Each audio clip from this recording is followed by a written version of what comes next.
Buenas tardes, cordial saludo para todos los participantes en el día de hoy, 25 de abril, para participar en el webinar Aditivos más usados para las industrias de cables y plásticas. Realmente un gusto contar con ustedes y abrimos una puerta que tiene bastantes opciones y en la cual vamos a agradecer en la medida que consideren sus comentarios para posteriores comunicaciones a través de webinars abiertos o cerrados o diferentes tipos de interacción. Aquí vamos a tratar, en principio, la industria basada en compuestos de PVC para cables y plásticos, aunque también vamos a trabajar con poliolefina y en especial en el proceso de extrusión. Entendemos que hay múltiples procesos como corresponde a, por ejemplo, procesos de inyección, de rotomoldeo y demás, que por el alcance y tiempo de esta presentación, pues no alcanzamos a cubrirlos. Sin embargo, quedamos abiertos para eh, otra opción en otro momento cuando podamos trabajar estos temas y extendernos un poco más en ellos. En primer lugar, el tema de los aditivos es fundamental por la primera característica, que es la definición en sí de un aditivo. Espero que puedan estar viendo correctamente. Y a continuación, entonces, lo primero, ¿a qué corresponde la definición de aditivo? Son sustancias que se incorporan en los materiales poliméricos y que le dan ciertas propiedades. Entonces, ¿en cuanto a qué? Resistencia, adaptabilidad a factores externos, su estructura y características físicas. En el tipo de cables hablamos de aislamientos y cubiertas. Sin embargo, como estamos hablando de materiales que pueden ser procesados, por ejemplo, por extrusión, podemos hablar de mangueras, de perfiles, de tuberías y inclusive calzado y demás que puedan ser procesados a través de un proceso básico de mezclado, extrusión o granulado y también obtener características específicas. Adicionalmente, entonces en este caso, para los cables, estamos hablando de cables de baja tensión. Normalmente hablamos de menos de 2 kilovoltios y eso corresponde a que es posible hacer estudios, hacer trabajos de investigación para este tipo de materiales entre 2000 voltios y 69.000 voltios, pero obviamente la complejidad técnica y la necesidad de maquinaria especial, un cuarto limpio y un montón de equipos para validar el desempeño de los cables en este tipo de tensiones, entonces eh, corresponde a algo mucho más exigente que sale de lo que podemos hacer en este momento. Sí podemos conocer aditivos, sí podemos conocer sus efectos posteriormente, pero para el efecto básico, pues ya sale de lo normal, de lo usado en la mayoría de cables que corresponden a baja tensión. Pues aquí tenemos, en el caso de cables, hablamos de conductores, que serían principalmente cobre, aluminio y sus aleaciones. En el caso de aislamientos y chaquetas, hablamos de materiales poliméricos que recubren ese conductor y posteriormente hablamos de materiales para protección. Entonces hablamos de pantallas, cintas, chaquetas y demás. y siempre considerando las normas internacionales o nacionales. En este caso serían normas y contexto, pero la referencia internacional es la UL, la ICEA, la IEEE o la que corresponda. Entonces es importante, en primer lugar, tener en cuenta la norma de referencia, es decir, qué tipo de cable o qué tipo de producto quiero obtener. Y lo primero es qué referencia normativa tengo y qué requisitos debo cumplir. Aquí tenemos un ejemplo para cables de la norma UL 83 que corresponden a los cables Thinking Wire. Normalmente hablamos THHN, THWN, raya 1, raya 2 y con todo tipo de requerimientos adicionales de resistencia al aceite, a la llama, al frío y a las diferentes condiciones. Entonces, aquí vemos, por ejemplo, eléctricas. Una de las pruebas entonces sería resistencia conductor, dimensionales, pruebas de largo plazo, pruebas de alta temperatura, como el choque térmico, de baja temperatura, como el doblado al frío, pruebas mecánicas, pruebas de flamabilidad o de llama y pruebas especiales. Entonces, en principio estamos hablando de cables porque tiene unos requerimientos bastante grandes en cuanto a las exigencias de pruebas que debe cumplir. Sin embargo, si extendemos el concepto plástico, pues hay unos requerimientos también de cada tipo de producto a obtener y es muy importante tener en cuenta, tal como mencionaba, en principio el producto a fabricar, posteriormente la norma o lo que requiera el mercado. Eso indica unas pruebas a cumplir y de allí hay que tener en cuenta, primero que todo, qué material, qué polímero debemos usar y para dar cumplimiento a requerimientos, cuáles son los aditivos necesarios.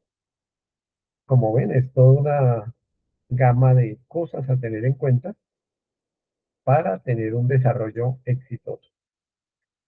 En primer lugar, estamos hablando de los aditivos para un PVC flexible, por ejemplo. En estos casos, el PVC, normalmente para cables, estamos hablando que lo usual es tener hasta 600 voltios en PVC flexible de diferentes temperaturas de referencia del conductor, que corresponderían a 60, 75, 90 o 105 grados, y para el cual hay que generar una serie de aditivos que van a cambiar dependiendo del tipo de material, si es para aislamiento, para chaqueta o adicionalmente que debe cumplir. Y obviamente van a cambiar en proporciones de acuerdo a la formulación. Y el PVC es flexible, eh, con mayor dureza, con menor dureza. Y otra cosa es el PVC rígido, el cual lo utilizamos para tuberías, perfiles u otras aplicaciones. Pues una de las características típicas del PVC flexible es que tenemos la resina PVC, el estabilizante, cuya función es proteger la resina de la degradación, el plastificante, en este caso el PVC flexible, puede ser un plastificante, puede ser varios plastificantes, dependiendo del requerimiento que se tenga para cumplir los requisitos de norma. También tenemos las cargas, los lubricantes y una gama de aditivos. Allí podemos tener un conjunto de cosas que vamos a ver a continuación. Aquí a la derecha vemos un mezclador típico de alta velocidad. de marca Valtorta, cualquier otra que esté en el mercado. Y en el caso del PVC flexible, se puede tener un enfriador o si el equipo está conectado directamente a la granuladora, vamos a conectar el equipo en línea y vamos a llegar a una granuladora para obtener estos pellets de PVC. El producto intermedio es el dry blend y este material se puede emplear para almacenarlo y luego utilizarlo o directamente pasarlo a la granuladora, que sería la cuestión más práctica para el proceso de PVC. Y aquí ven una ampliación de la resina de PVC de un valor K70 o similar. Ahora viene lo bueno, los aditivos. Entonces estamos hablando de PVC flexible, la resina, el estabilizante, el plastificante, las cargas, los lubricantes. Pero vamos a detallar entonces en la parte de aditivos. Dependiendo del requisito de norma y lo que se quiera obtener para el producto, entonces aquí tenemos, por ejemplo, retardantes a la llama. La idea es cumplir la flamabilidad para evitar la propagación de una llama o la generación de un incendio. Los retardantes a la luz solar para proteger el compuesto y en definitiva la pieza terminada del efecto de la luz solar. Bloqueadores de humos cuando se quiere limitar la generación de humos del PVC, entonces hay que utilizar bloqueadores de humo. Les dirán, bueno, pero eso solo se usa en cables. No, también se puede utilizar, por ejemplo, en placas de PVC para viviendas, se puede utilizar en los mismos perfiles, se puede utilizar en algunos casos, en algunos tipos de tuberías y demás, o en general en los productos flexibles que se vayan a necesitar. Antioxidantes. Entonces, lo que hacen es ayudan a retardar el mecanismo de oxidación de tal manera que el PVC no genere una degradación prematura que se nota por un amarillamiento y una pérdida de sus propiedades iniciales. Los lubricantes permiten reducir la fricción del compuesto en el procesamiento y pueden ser internos o externos, dependiendo lo que se requiera y lo que permita dar mejor desempeño y flujo para el material. También hay retardantes al aceite y aunque no son tan usuales, también es conveniente tener en cuenta el efecto del aceite, la gasolina, el agua con jabón y bueno, dependiendo del tipo de medio donde vaya a estar el, el producto, pues va a estar sometido a diferentes medios. Por ejemplo, si vemos una manguera que deba utilizarse para diferentes sustancias, pues se va a afectar y va a tener la necesidad de aditivos para resistencia, por ejemplo, al aceite o a la gasolina o a cualquier otro medio. Iniciamos por una parte muy interesante que no se trata mucho, que corresponde a los retardantes a la llama. Entonces, para este caso, es conveniente saber el tipo de llama que se debe cumplir. Uno puede decir, yo cumplo la prueba de llama. Sí, pero ¿qué tipo de prueba? ¿Qué tipo de norma de referencia? Y eso nos indica si la llama es horizontal, si la llama es vertical o qué características de intensidad de la llama debo tener. En el caso del PVC flexible, se utiliza mucho el trióxido de antimonio. Y aquí aparece entonces las características, la pureza típica, el tamaño promedio de partículas y el mecanismo utilizado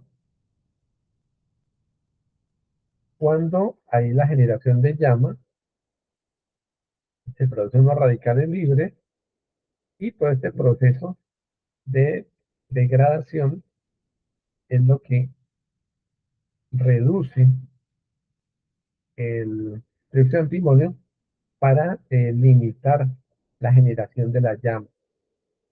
Como tenemos el PVC, efectivamente el cloro es un buen medio para retardar la llama, pero cuando se presentan radicales libres, hay una reacción autocatalítica que puede degradar completamente el PVC.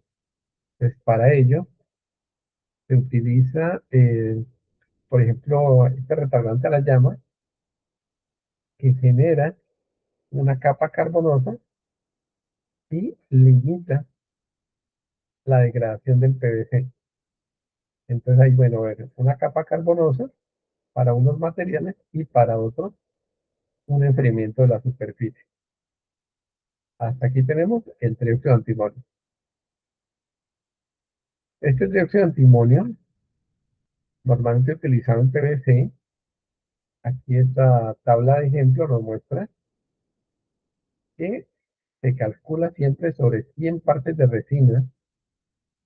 Estamos hablando de PVC, polietileno, polipropileno, poliestireno, ABS, PVC y PUR. En el caso del PVC, tenemos, por ejemplo, 50 partes de plastificante y podemos cumplir la prueba B0 de cumplimiento de la retardancia de la llama con 3 partes de dióxido de antimonio y nos genera un índice de oxígeno de 30. Entonces, para simplificar, la prueba básica, según la UL 94, sería la B0. La prueba B2 no es tan significativa, la retardancia de la llama o no es tan exigente.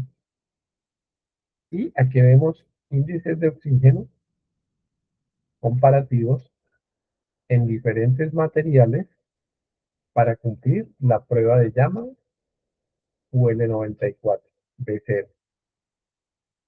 Mientras en PVC necesitamos 3 partes, en el polietileno se utilizan unos derivados de bromo, que podemos ver el 15, 20, en otros materiales se necesitan hasta 24 partes y una cantidad mayor de dióxido de antimonio. Esta cantidad mayor es necesaria para compensar, obviamente, que estos materiales no tienen, por ejemplo, la cantidad de cloro del PVC. Y de todas maneras, el índice de oxígeno, que es la tendencia a generar una llama a partir de un valor de índice de oxígeno, pues es menor, normalmente en comparación con el PVC.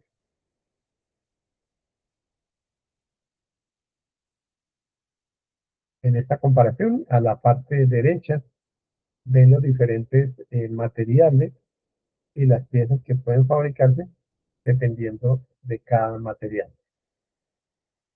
Pues hasta aquí vamos claros, retardantes a la llama, dióxido de antimonio, capa carbonosa y uso de unas partes comparado con 100 partes de resina.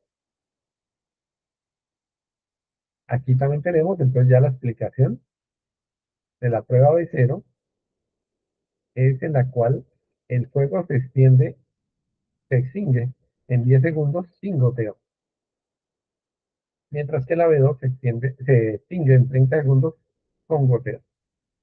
Obviamente será mejor la B0. Aquí está una imagen del mechero, las condiciones de la UL94 y el equipo de índice de oxígeno para medir la cantidad de oxígeno a partir de la cual se propaga el encendido de la muestra para valores, por ejemplo, si tenemos 34, quiere decir que a partir de 34 se puede generar la propagación de la llama. Sin embargo, no es fácil comparar un material con otro por el índice de oxígeno únicamente, sino en pruebas de aplicación como la UL94. Otros aditivos retardantes a la llama, hidróxido de magnesio. Entonces genera óxido de magnesio y agua. Entonces aquí la reacción es distinta porque lo que busca es a través de la generación de agua, enfriar la superficie y retardar la propagación de la llama.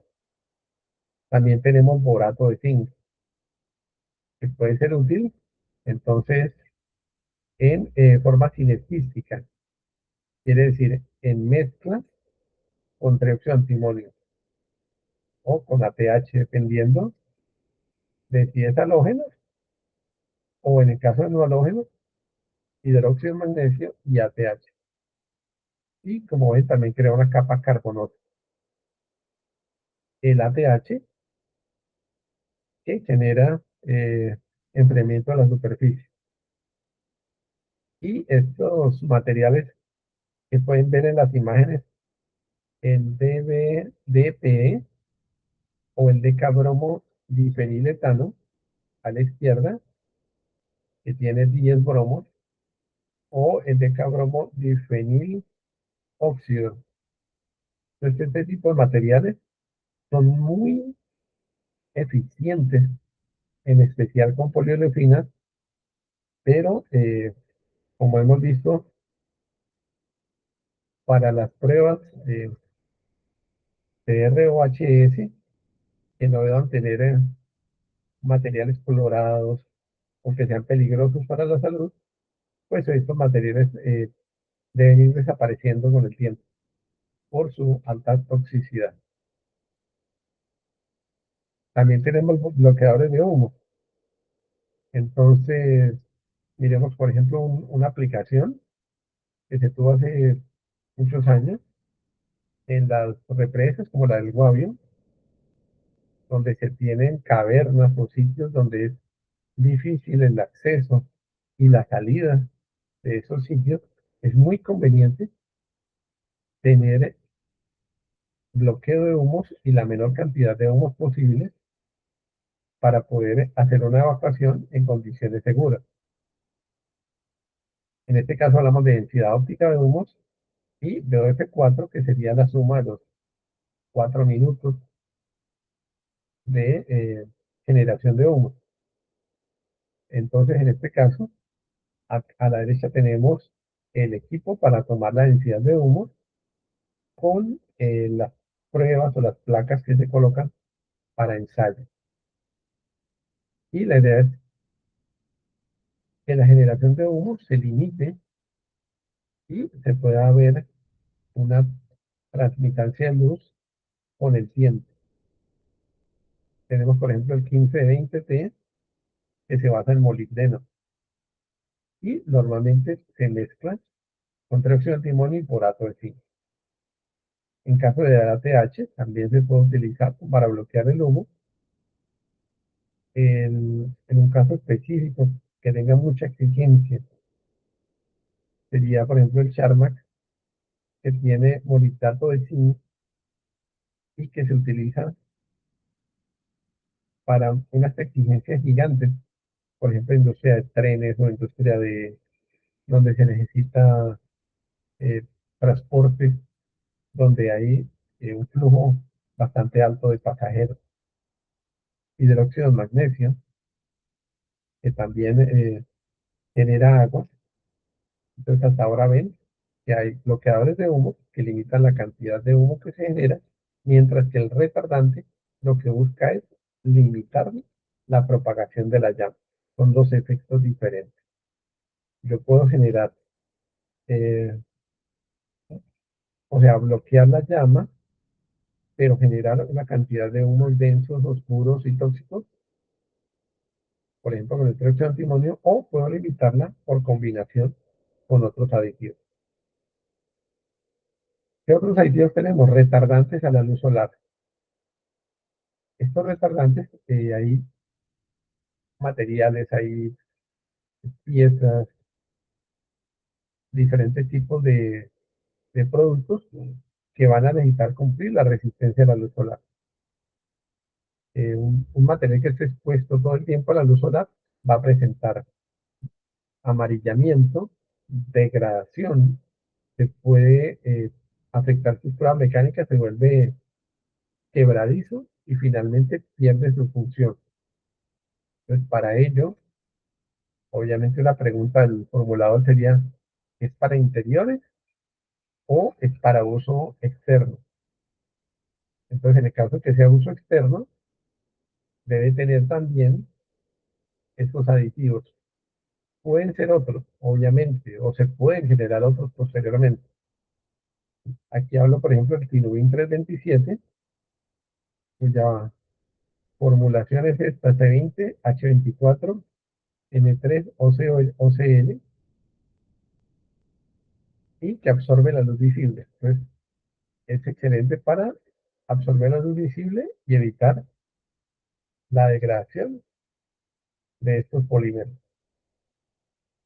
Mientras que tenemos en el Chimazor 94 un estabilizador de amina de alto peso molecular llamado HAL, y se usa tanto en PVC rígido como en flexible, poliuretano, poliamida, y protege de la generación de radicales libres. Recuerden que cuando se generan radicales libres por efecto de temperatura, de oxidación y demás, la reacción tiende a ser autocatalítica. Entonces lo que es necesario es proteger, en este caso el PVC, a través de todo este tipo de sustancias. También hay antioxidantes que ayudan a retardar el mecanismo de oxidación. ¿Qué es lo primero? Evitar el amarillamiento, la degradación de la resina base. Entre ellos, por ejemplo, el Irganol 1010 se usa mucho con estos materiales, entre ellos el PVC, y el Irganol 1076 es más utilizado, más compatible con olefines y elastómeros. Hasta ahora están viendo, sin querer y mucho menos hacer un curso de química, que debe revisarse siempre el producto a fabricar, la norma, la resina base y los aditivos que corresponden a cada uno. Y evaluar la compatibilidad, porque pues obviamente los resultados van a ser distintos y el material es compatible, así no es completamente compatible. Y eso corresponde a unas partes por 100 de resina, y eso equivale al final a una formulación, a un desempeño mediante pruebas y a un costeo. Pues todo esto nos lleva muchas cosas a tener en cuenta: un adecuado procesamiento, equipos para realizar el control de calidad y la medición, y poder garantizar la calidad de un producto. Seguimos en PVC flexible principalmente. También tenemos lubricantes como el ácido esteárico, el estearato de calcio, que tiene un mejor desempeño para materiales flexibles principalmente, y porque tiene un punto de fusión más alto, mientras que el ácido esteárico tiene un punto de goteo alrededor de 70 grados, y yo necesito un material que pueda referenciar como 90, y en el ácido esteárico se funde, por ejemplo, a los 70 grados. Pues cuando lo coloco en agua caliente, empieza el cable, la manguera, lo que sea, voy a tener eh, al final que el ácido esteárico se va a fundir y va a tratar de salir de la matriz de la resina. También hay ceras polietilínicas que son más adecuadas para dar ese cumplimiento a altas temperaturas. Por ejemplo, son de las 105 a 120, 130 grados, de tal manera que permanecen en el compuesto de PVC y no se funden ante el agua caliente o ante otro requerimiento de temperatura normal. Y están las ayudas de proceso. En algunos casos también es necesario utilizar ayudas de proceso para promover la función del compuesto de PVC, mejorar la superficie y el brillo del producto terminado. Aquí hago la aclaración. Si, por ejemplo, vamos a utilizar una formulación de calzado, pues va a ser para un requerimiento menor, diferente, y una vida útil o una botella o algo así, va a tener un requerimiento de tiempo de vida menor. En el caso, por ejemplo, de un cable, hablamos de un estimado de 20 años. Si hablamos de una botella o de una pieza decorativa o algo así, pues obviamente nunca vamos a tener en cuenta un tiempo de vida tan largo. La resistencia al aceite. Entonces, en el caso de resistencia al aceite, lo mismo, depende de la norma. Si el material debe cumplir el requerimiento de resistencia al aceite, si debe marcarse como resistente al aceite, entonces hay que tener en cuenta materiales, entre ellos, uno muy utilizado ha sido el Chemigun P83, que tiene acrilonitrilo butadieno en polvo y que se mezcla con PVC en dry blend, o sea, ya la mezcla lista, plastificada, y le da unas características diferentes, da olor a caucho, da diferentes propiedades mecánicas y es un material más flexible. En el caso de materiales poliméricos, plastificantes poliméricos,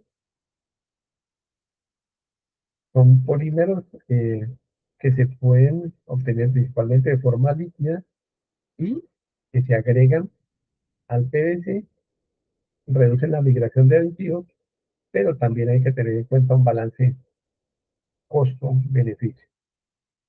Bueno, hasta aquí nomás hemos hablado de los aditivos para PVC flexible.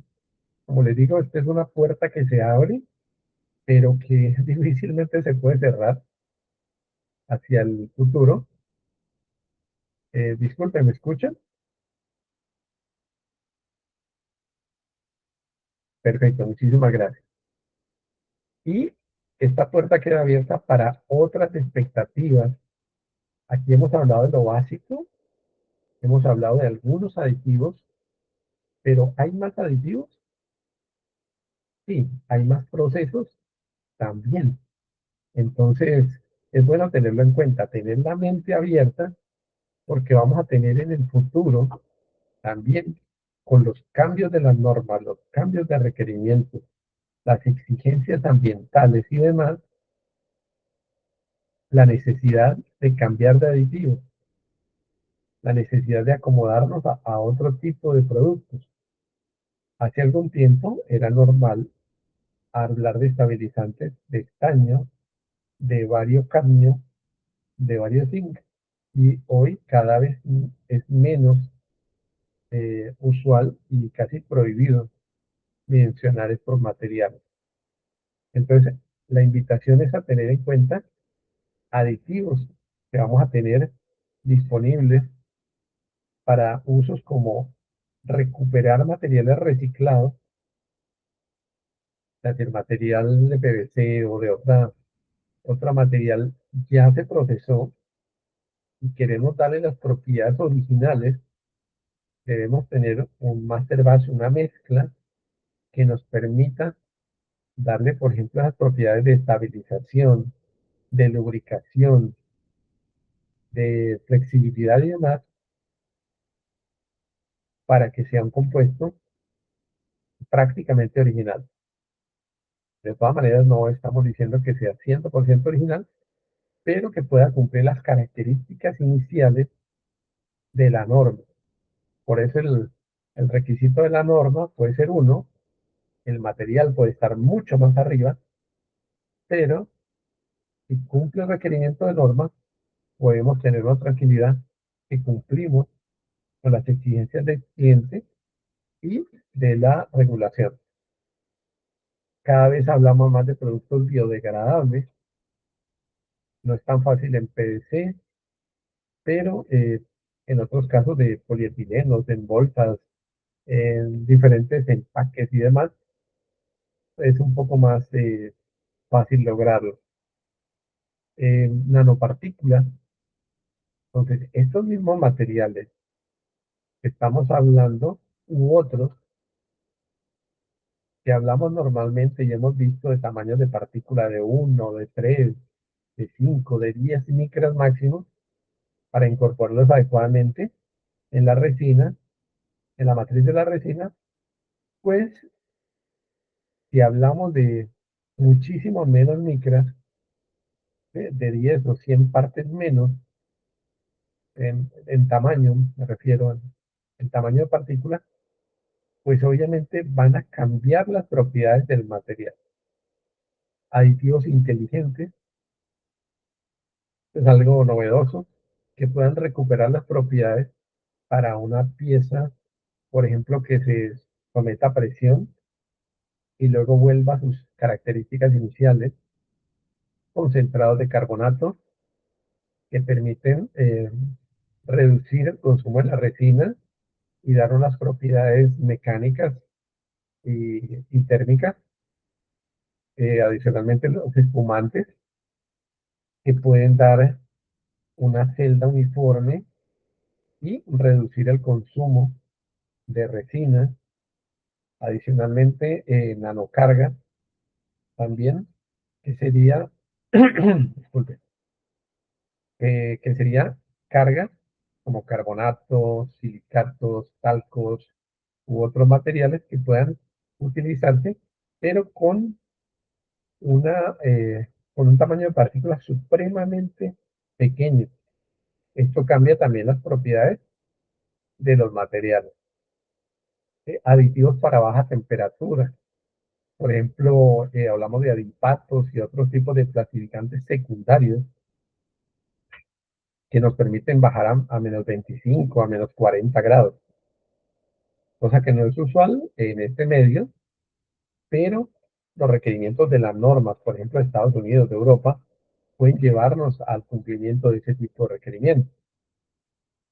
La resistencia a la abrasión, también en los casos de chaquetas o en los casos de mangueras o en los casos de diferentes tipos de productos hay que cumplir una resistencia a la abrasión. Obviamente, la primera es en calzado, la resistencia a la abrasión y demás. La textura, también, tal como le mencionaba, podemos hablar de una placa, de una película que tenga un aspecto más suave, más terso, prácticamente que parezca caucho o parezca eh, que sea una superficie amigable, por ejemplo, en un vehículo, que tenga piezas que puedan ser más suaves al tacto, una cojinería, en fin. Entonces, todo este tipo de cosas son las que adicionalmente hay que tener en cuenta dependiendo del producto y como ven, es una gama supremamente amplia. Obviamente, hay que considerar también, dependiendo del producto, qué es lo que debe tener. Por ejemplo, no hablaríamos de una textura muy suave, muy eh, con un olor, con un aroma y demás. Por ejemplo, para una tubería de PVC, para un cable. Puede ser para otro tipo de producto donde sí se requiera este tipo de superficie o inclusive de olor. Bueno, hasta aquí hemos hablado solo de flexible, pero también tenemos PVC rígido. Una característica de los PVC rígidos, en caso normal, es que no tiene plastificante. Entonces, estamos hablando de resina, estabilizante, cargas, lubricantes, ayudas de proceso. Algunas de estas se pueden colocar como aditivos, pues para una función especial, pero dentro de la formulación normal, pues están definidos. ¿Qué implica? Que en el caso del PVC líquido, la proporción de resina PVC es mucho mayor y hay que ser cuidadoso con el balance de carga para cumplir las propiedades mecánicas y térmicas y evitar la deformación y la degradación y demás. Entonces aquí tenemos un PVC rígido con todos estos aditivos, con estos materiales, incluyendo aditivos que se cargan en un orden a un mezclador de alta velocidad, tal como les comentaba, al torta o similar, y pasan a un enfriador. Este enfriador es necesario y normalmente hay una relación de 3 a 1 entre el enfriador y el mezclado de alta velocidad. Obtenemos el dry blend y a través de una maquinaria, normalmente que permita este procesamiento de material en polvo hacia el producto terminado, pues vamos a tener un doble tornillo o un tipo de extrusora supremamente potente que nos permita obtener tuberías, perfiles y demás. En algún caso, también placas o películas, como les comentaba, para techos o para viviendas o demás. Aquí algunos aditivos. Hablamos ya de los lubricantes, pues normalmente utilizan lubricantes externos junto con ceras polietilénicas, ácido esteárico. Ya posteriormente consideramos como lubricante interno y externo. Ayudas de proceso se basan en que son principalmente críticos, cambian el punto de fusión, mejoran la superficie y el brillo. Normalmente se conocen como paraloid de bajo y alto peso molecular, basado pues, en la referencia usada normalmente. Y cuando se tiene una inquietud, se compara contra el paraloid o el material normalmente utilizado a la fecha para buscar contratipos. Tengan en cuenta también que estos materiales que conocemos como un nombre genérico también son motivo de homologación. Es decir, estas referencias no son de uso exclusivo, sino que también hay toda una amplia gama de contratipos que se pueden evaluar de acuerdo a la disponibilidad, de acuerdo al precio, de acuerdo a las características que se quieran obtener. Otro material usado es el dióxido de titanio, en este caso para mantener un color blanco y dar una mejor resistencia a la intemperie. Como este material es costoso, lo que tiene el formulador normalmente es hacer un balance para utilizar la cantidad de dióxido de titanio básica que pueda obtener y hacer el balance también con las cargas para ver qué cantidad puede utilizar máxima de carga para el compuesto. Modificador de impacto. Dependiendo del requerimiento de impacto, entonces se requieren unos materiales genéricos de modificadores de impacto o unos de alto desempeño y resistencia al ambiente. Entonces, dependiendo del requerimiento que se tenga, asimismo, se debe revisar el tipo de modificador de impacto a utilizar. Y en el caso, por ejemplo, de tubería, también necesitamos los pigmentos, de acuerdo al código de colores. Hablamos de pigmentos del verde, por ejemplo, para tubería conduit, y también hay otros tonos como el blanco, el naranja, el amarillo y demás, dependiendo del uso, de si es agua, sanitaria, presión o el tipo de aplicación correspondiente. Esto es para PVC. En el caso de polietilenos podemos ver otra gama de tonos diferentes. Aquí está una formulación No la recomiendo para usarla como tal porque puede tener un efecto de costo un poco alto debido a la cantidad de carbonato que es baja, pero permite entender que tenemos una formulación con resina, carbonato, lubricante, dióxido de titanio, ácido esteárico, el estabilizante, perdón, calcio zinc, anteriormente era solo estaño, hemos ido viendo los cambios y definitivamente ayudas de proceso de diferentes tipos. ¿Y para qué utilizamos esto? Entonces, perfiles, tuberías, accesorios, como los codos y demás, cercas de PVC, revestimientos, pisos, paneles. Bueno, todo este tipo de aplicaciones que son bastante usados en la industria. Hasta aquí va el PVC rígido. Ahora pasemos a polietilenos. En el caso específico de cable, entonces tenemos también, de acuerdo a la norma, estamos hablando de, recuerden, hasta de baja tensión, escoger el tipo de polietileno, recordar que el aditivo sea compatible con la resina base, entonces podemos utilizar, si partimos desde cero, un polietileno base, agregarle los aditivos como el antioxidante, el desactivador metálico, normalmente para cables, o ya conseguir la resina pues con todos los aditivos base que se necesita. Definir la cantidad de colorante, si es para hacer curado al ambiente o con sauna, utilizar entonces un catalizador que también debe venir granulado.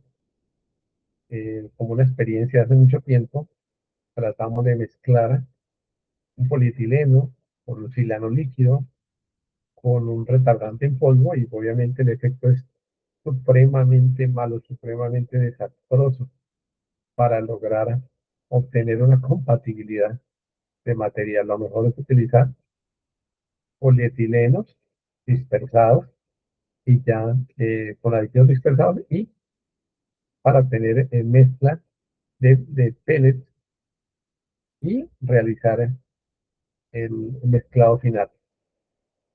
Adicionalmente está también el retardante a la llama, que también se recomienda venga dispersado y en polietileno y que pueda dosificarse a través de un mezclador lento, por ejemplo, para que no rompa el- los peles de polietileno o preferiblemente lo que se tiene actualmente como la tecnología serían los dosificadores gravimétricos.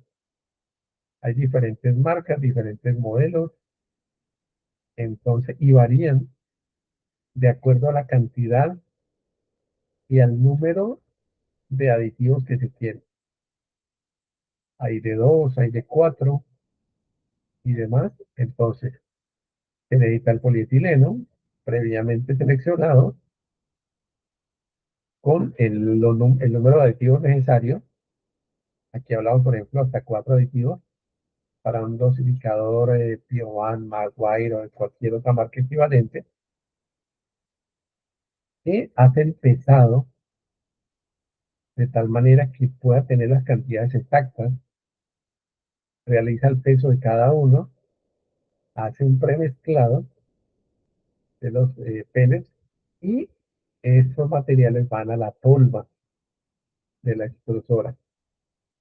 Entonces, asimismo, pues ya sin un mezclador de alta velocidad y demás, sino a través de dosificadores gravimétricos, podemos adicionar entonces catalizadores, espumantes, colorante negro, otros colorantes, ayudas de proceso, cargas especiales, y en el caso de no halógenos, pues también se puede usar con algunos aditivos especiales.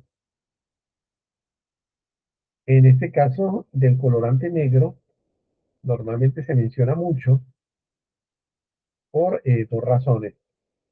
La primera, porque el colorante negro es la mayoría del utilizado porque va a estar expuesto al ambiente. Los cables que están entre postes, que están en instalaciones exteriores, normalmente deben ser negros porque tienen el contenido de negro de humo. Ahí es otro aditivo, pero ya viene normalmente listo, con el negro de humo necesario para evitar la degradación por la luz solar. Esa es la razón. Y por eso ustedes ven también pues otro montón de piezas y demás eh, de color negro. Si vemos, por ejemplo, las llantas, pues una llanta normalmente es de color negro y pues ya ese tipo de cosas ya tiene otros aditivos porque corresponde al vector del caucho. En este caso, por ejemplo, los cables principalmente son negros y también hay otro caso de otros colorantes. Si, por ejemplo, necesitamos un amarillo, un rojo que esté expuesto al ambiente, hay que utilizar aditivos UV porque de lo contrario el, el material, el producto se va a descomponer fácilmente al ambiente. Pues tal como les comentaba, pasa por una extrusora.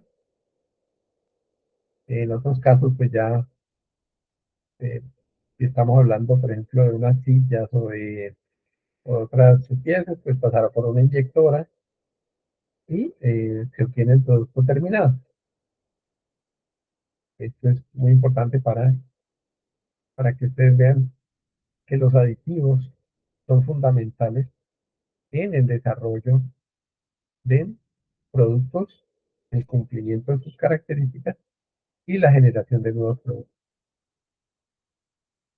Aquí vemos una industria que es un poco distinta, la película soplada. Se cargan los materiales, estos materiales pasan a una maquinaria donde se va a hacer soplado, se tiene una película soplada y esa película soplada luego se va a, a empacar, y entre ellos, por ejemplo, una de las aplicaciones sería bolsas plásticas o bolsas, por ejemplo, para leche, donde hay varias capas, cada capa tiene una característica diferente y obviamente van a cambiar los materiales y las proporciones de cada uno. En el caso polietileno, entonces podemos tener baja densidad, mineral baja densidad, alta densidad, y hay otros materiales, inclusive como polipropilenos, que también para casos especiales pueden utilizarse para obtener películas sopladas. ¿Qué aditivos? Estos son diferentes. Entonces hablamos de antiglocos para evitar, por ejemplo, que se peguen las diferentes capas de película, los antioxidantes, tal cual la oxidación, los antiestáticos, en este caso normalmente de estática, se puede generar alguna reacción, alguna generación de energía, de electricidad por la estática. Los estabilizadores, siempre utiliza algún tipo de estabilizadores, pero cambia el tipo de estabilizador y las proporciones a utilizar. Aditivos ultravioleta retrasan el daño de la cadena de polímeros. Esto es para cualquiera de los polímeros que esté sometido a uso exterior. Los aditivos, como el SDIC, que permite deslizar. En algunos casos, si la superficie no desliza, pues no se puede jalar la bolsa, no se puede funcionar adecuadamente. Tactificantes para promover adherencia, colorantes, pues ahí dependiendo del tono, debemos utilizar un tipo de colorante y una cantidad o una basificación de colorantes para el aspecto de la superficie. Y adicionalmente rellenos y refuerzos para modificar las propiedades o también para bajar los costos. En este caso no es para cambiar una característica específica del material, sino para bajar el costo.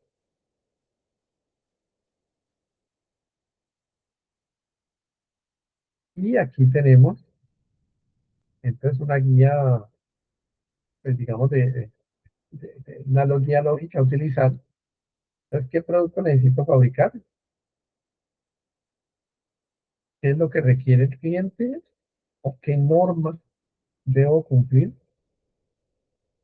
Dependiendo de esos requisitos, entonces debo utilizar, por ejemplo, PVC o polietileno. En el caso, por ejemplo, de tuberías para gas, eh, normalmente no se piensa en utilizar PVC.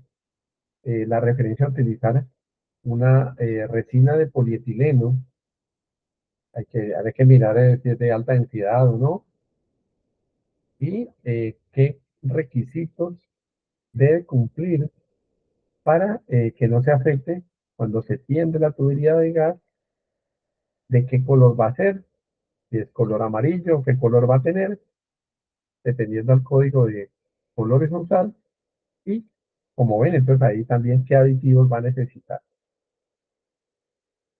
Depende también del tiempo que deba durar un material.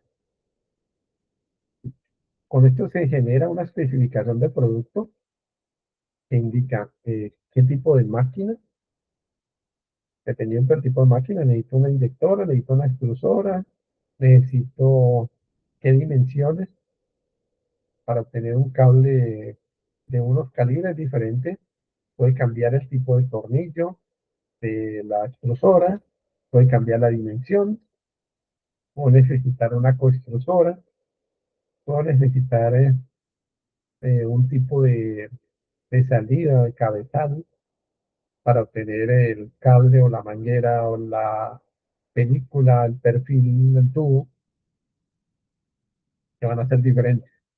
Y definir las temperaturas, las velocidades, las RPM que va a obtener en cada caso. Como voy a fabricar, debo tener también los equipos de control de calidad y el plan de calidad de qué es lo que voy a hacer para validar que el material obtenido eh, está correcto. O sea, si son, por ejemplo, como vimos al principio, medidas dimensionales o térmicas o de estabilidad o qué tipo de pruebas debo hacer y qué frecuencia de pruebas debo establecer.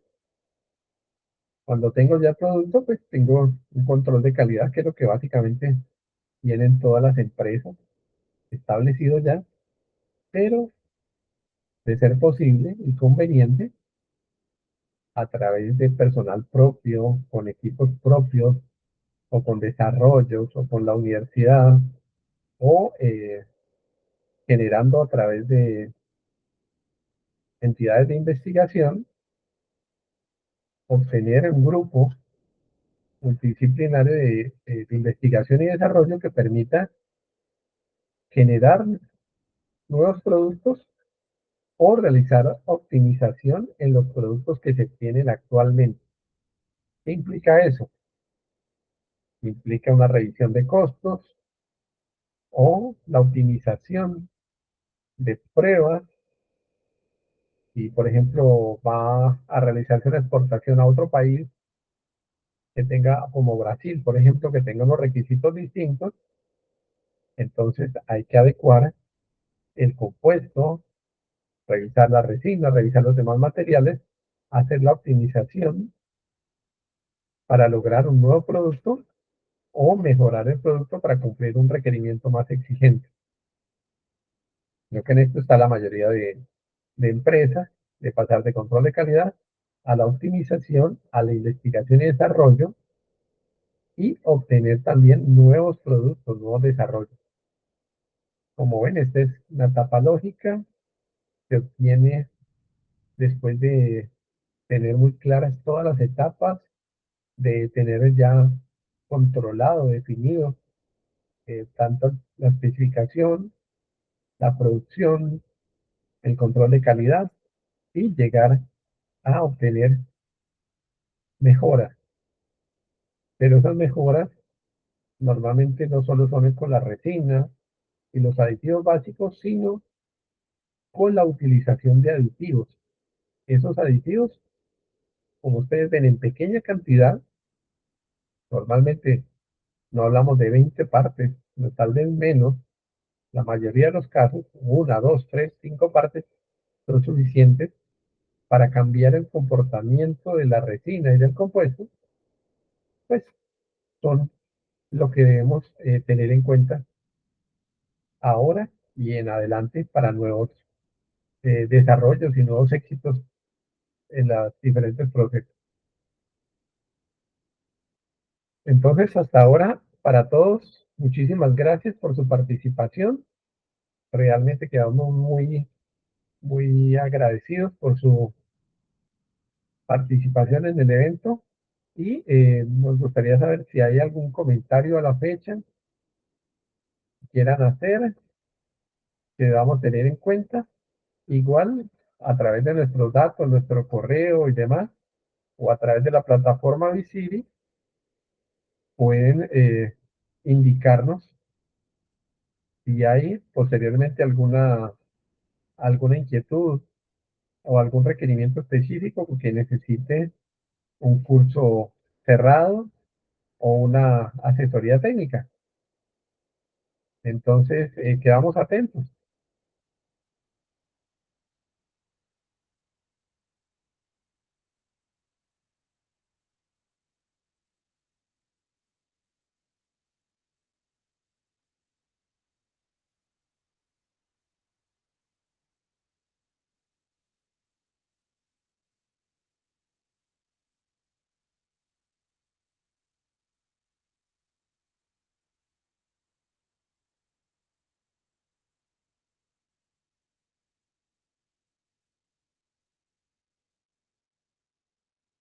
Perfecto, quedamos atentos. Igual si en algún momento posterior requieren enviar sus inquietudes, con mucho gusto estamos disponibles a través del correo guarin@live.com o a través de Visiri o a través de la tienda virtual de GPA. Los invitamos posteriormente a que puedan visitar las diferentes imágenes que tenemos y conocer los productos y la gama de productos disponibles.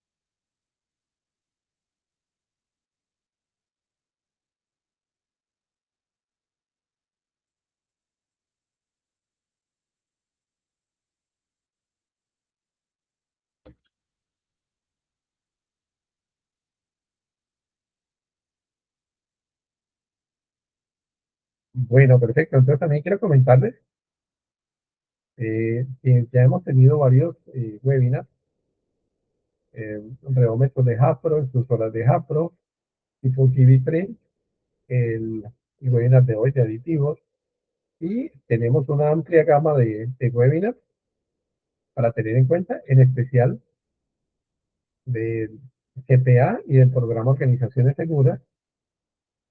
En Organizaciones Seguras tenemos el tema de la energía, el uso de la energía, sistemas fotovoltaicos, economía colombiana, reglamento RETIE, Plan Energético Nacional y los diferentes webinars de GPA con sus representados para dar información sobre los equipos, los materiales y las especificaciones que se deben cumplir en un mundo cambiante y que se ve afectado favorablemente, esperamos, por todos los cambios en cuanto al análisis de la energía, del uso del agua y los demás recursos. Desde nuestro punto de vista, pues los invitamos a participar. Si en algún caso no pueden, ya saben que a través de Visiri pueden ver el playback y adicionalmente nos pueden hacer llegar todas sus inquietudes por los diferentes comentarios para atenderlos y continuar en este proceso. Bueno, eh, para todos ustedes, muchísimas gracias. Una feliz tarde y quedamos en contacto.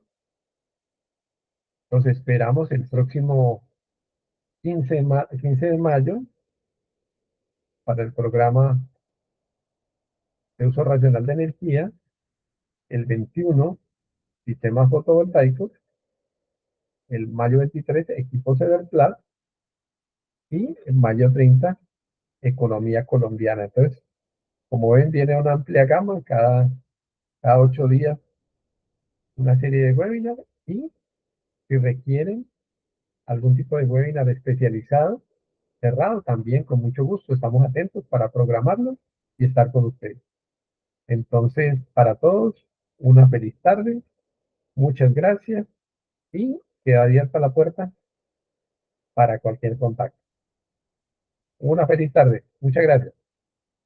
Hasta luego.